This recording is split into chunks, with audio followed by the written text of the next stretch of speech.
So what we wanted to do is obviously stay consistent with the Arkham universe. The first thing we identified was that everything was pretty dark and gritty. It's a serious and somber world. One of the things that we were working on though was the presentation of the lighting. It was something that we wanted to push and explore some more. So we sort of identified a low-key lighting treatment, like a film noir presentation. So our levels are really high contrast. There's a lot of darks and lights. There's not a lot of mid-grounds. We have really dramatic, sort of exaggerated shadows. Also, we use silhouettes and profiles quite a lot as well. Year one, like I was in high school when that thing came out, and I read it to death. I loved that book, and it's all part of the history of the brand that sort of influences your decisions. This is a rewind. It's a younger, brasher, fresher Batman. He's not as refined, he's not as polished, and we wanted the suit to reflect that, so it's a little more kit-bashed. We use, actually, for a lot of the stuff in the game, we use the terms assembled versus manufactured. Obviously, in our story, we've got Batman fighting for his life. Meanwhile, it's Christmas Eve. There's a Batman writer by the name of Dennis O'Neil that said, Gotham City is lower Manhattan, 11 minutes after midnight on the coldest night of November. And I think that really sums up the location pretty well. So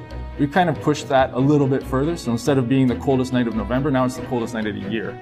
We've broken down our city hub into neighborhoods. And so we say, this is a residential neighborhood, or this is a commercial neighborhood, or this is an industrial neighborhood. And so what kind of Christmas is present there? So everywhere's got its own sort of take on it. Obviously, there's not a lot of Christmas in an industrial place. A commercial neighborhood has a lot of sort of corporate decorations, and a residential neighborhood is more like the home set up with the lights and the stuff around the windows. So they are Christmas decorations for sure, but they're definitely a little Arkhamized. They're maybe a little scarier on the edges. Not the happiest looking things. So in terms of turning it from a prison city into a real city again, that's a bit of a rewind as well. So we really wanted to sort of add that layer of life and make it look like a functional place, even though it's Christmas Eve, even though it's super cold, even though everyone's at home with their families. We did want to show that it was a functional city and it's not a deserted wasteland.